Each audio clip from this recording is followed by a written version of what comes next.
More than three people that I personally know who recently relocated to the UK with their family are now separated.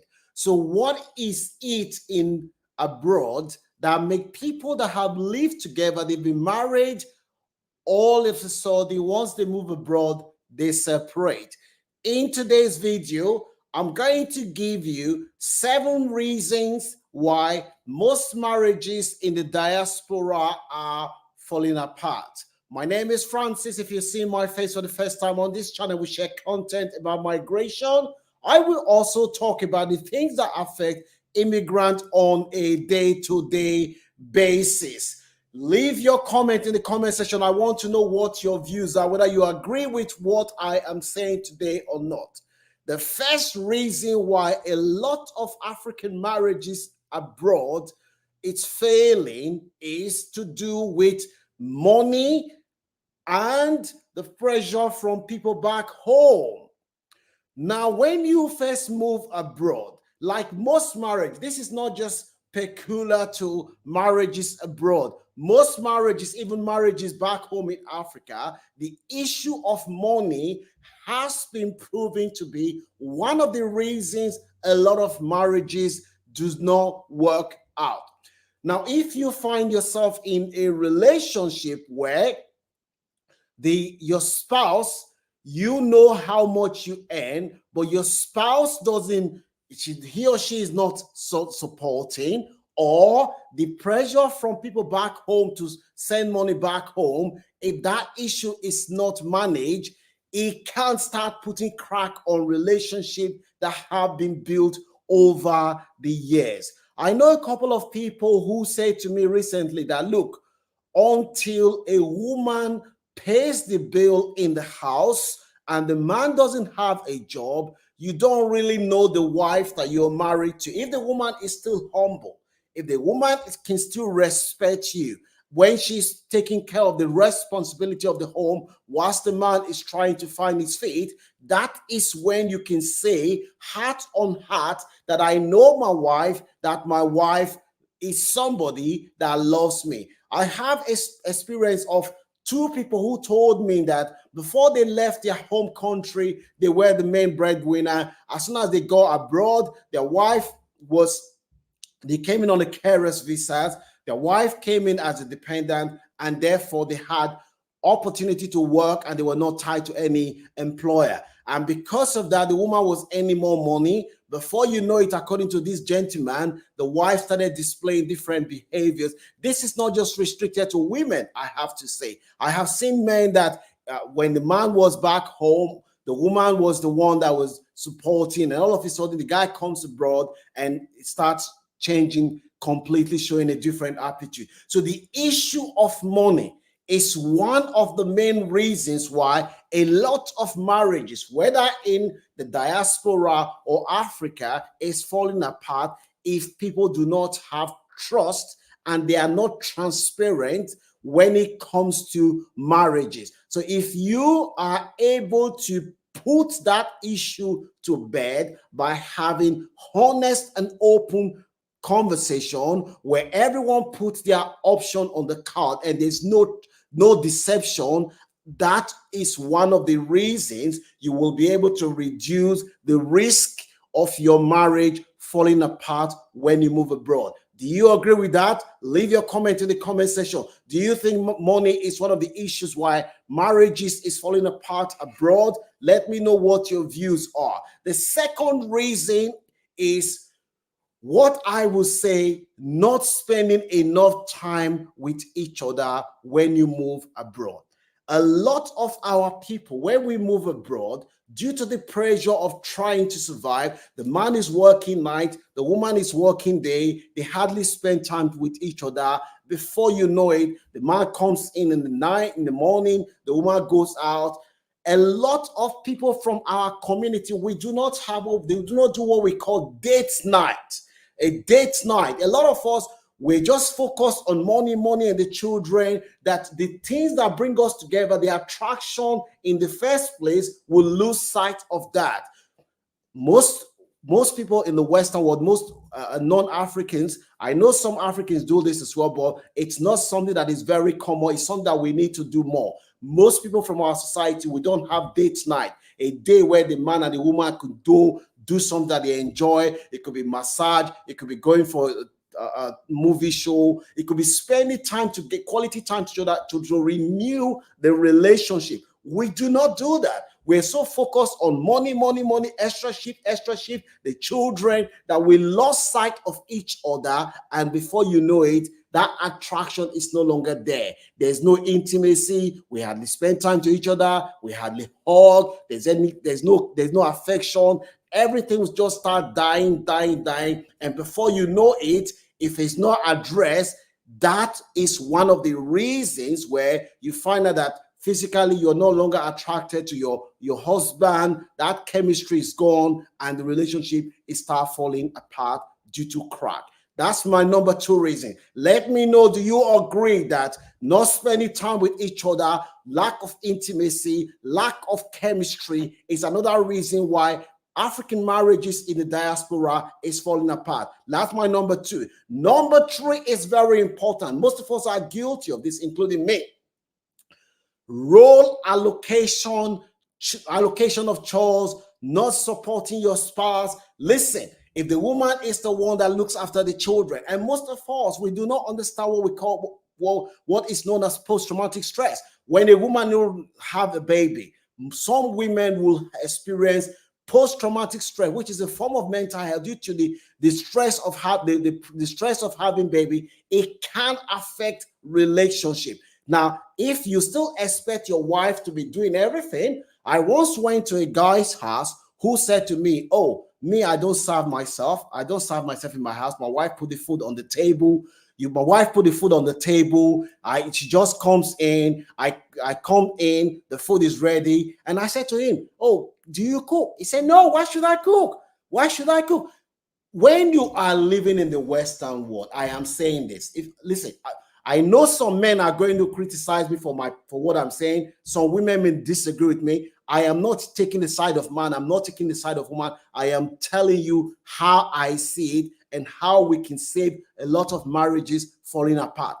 Now, when the woman is the one that she goes to work, she does night shift, she comes back, you expect the woman to clean, you expect the woman to cook, you expect the woman to look after the children, you just sit down and you're watching football. That is not going to make your relationship to work, I'm afraid. When you're living in the Western world, even the prime minister of this country, he has chores.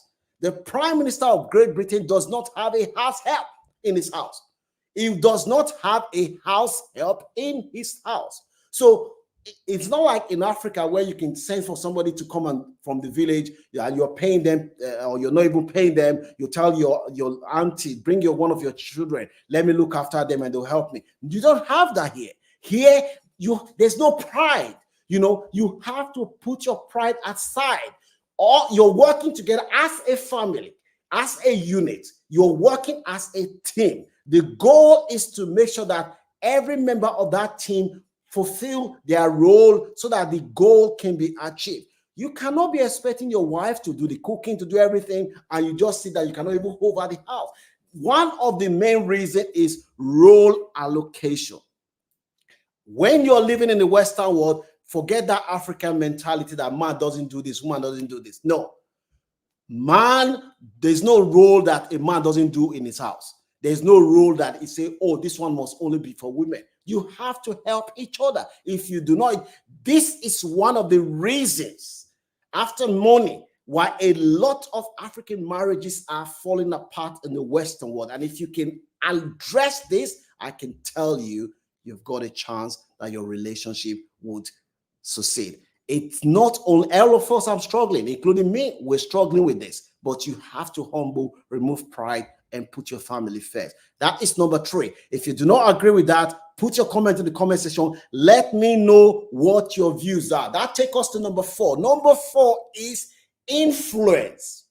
I spoke with somebody recently who told me that when the wife was in Africa, she doesn't go to parties. She's somebody that she doesn't go to, but when she came abroad, all of a sudden, The woman is now friends with people that they go to parties every weekend. They go to parties, they do different gele, they do different this thing. Before you know it, influence of friends. And some of these friends are not married themselves. If your wives have friends or your husband have friends with men who are not married, they go to club every week, what do you think that man will, why do you think he will value his marriage? Why? Well, he won't value the marriage. The same applies to the woman. The influence of friends is another reason.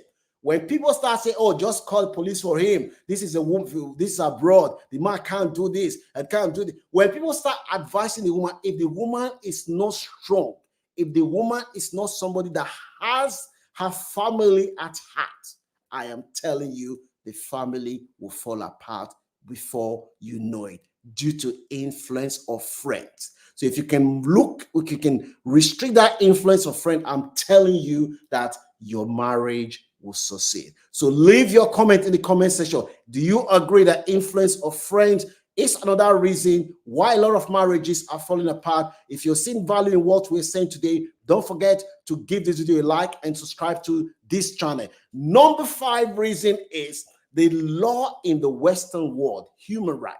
The law in the Western world protect women.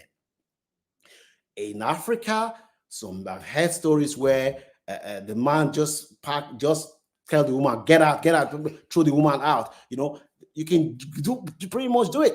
You do what you like, and the law doesn't, in most African countries, not all, in most African countries, the law doesn't protect women as it does in the Western world. So when you come to the Western world, the woman that you used to beat, I know a woman who is in Canada. This woman was saying to one of my friends that, look, this man, when I was married to him, I don't want him to come and meet me in Canada because he used to beat me a lot in Canada. I have peace here. I don't need to. And he said, look, if the man tries it, the man goes to Canada. He was trying to show himself. And the woman said, look, the police will come and take you away. So that is another reason. Now, that law is meant to protect women. But some of our sisters, when they come abroad, that thing gets into their head. Every little thing, I'll just call the police for you. Every little thing, I'll just call the police for you. The law doesn't say you should be using police to blackmail your husband. The law is there to protect vulnerable people. In fact, I heard of a case where the woman was always calling the police. The last time she called the police told the man, if you want your own peace and insanity, you should consider moving away from this relationship. Because this woman is the one, she is the perpetrator of the domestic abuse, not you. So the law, what I call misappropriation of laws in the Western world. When our people come abroad and they cannot understand that the law is not meant to be blackmailing each other. The law is to make sure that people abide, live in accordance with the law. Abuse of the law in the Western world is another reason why a lot of marriages are falling apart. The woman comes abroad, not women, not all women, but some of our sisters come abroad and people tell them, do you know you can call police for your husband? Do you know your husband just doing here? Just call the police. Before you know it, she starts using police to threaten the man. And the man himself doesn't want police to call him. Before you know it, he doesn't know what he can say, what he can do. And before you know it, so you know what? Since they are now using police to threaten me, it is better for me to just pack out and end this relationship. So that is another reason why marriages in the Western world is falling apart. Leave your comment. Do you agree that the issue of protection of women, the laws in the Western world, the police, the misappropriation of police to the death to abuse one of the partners or emotionally blackmail one of the partners is another reason why a relationship is breaking up? Let me know your views. Another issue, number 6, is lack of communication. We are all guilty of this, including me. We do not communicate. I mean, I have dated from different backgrounds. I've dated both African, Europeans, and American. I can tell you that most of us Africans, not all, we do not communicate in our relationship. Most non-African people, they will tell you, we need to talk this thing up. We need to address it. If we can't address it, we need to end the relationship. But our people will keep quiet. Keep quiet because we are internalizing it. Instead of us to talk, to find solution, we do not communicate. So lack of communication is number 6 reasons why relationships among Africans in the diaspora is falling apart. So if you want your relationship to succeed, you must have a clear communication. All of us, including me, you must have a clear communication to communicate in your relationship. The last one, why African relationship is not working, is some of our brothers and sisters, we are living in the Western world, but we still think that we are living in Africa. The behavior, that the culture that we came from, we still struggle to acclimatize and adjust. Say, you know what, this is not Africa. I need to step up. The things that I used to get away with in Africa, I can't try it here. A lot of our people, that cultural struggle, that adjustment, some of our brothers and sisters struggle with it. This morning, I've taken my kids out for their math and English lesson. I'm not going to wait for my wife to do everything. I do pick up. You have to be able to do all these things. There is no role in the Western world that is bad for only man or women. Like I said before, the Prime Minister of Great Britain does not have a house help. The British taxpayers are not going to pay for him to have a house help. If he wants to have a house help, he has to pay. So if he has a young baby, he has to change the diaper himself. So you have to be able to adjust and do this. So if you are able to understand this thing, I can tell you that your relationship will stand a good chance of succeeding. Do you agree with all this point? Do you disagree with anyone? Let me know what your views are. If you've seen value in this content, please kindly share this video with anyone that you know you benefit. If you're planning to move abroad or you're already living abroad, you can learn some lessons from this video. Share with anyone that you know will benefit. Don't forget to subscribe to this channel and leave your comment in the comment section. Give this video a like so that more people from our community will see it. I'll see you soon. God bless. Thank you.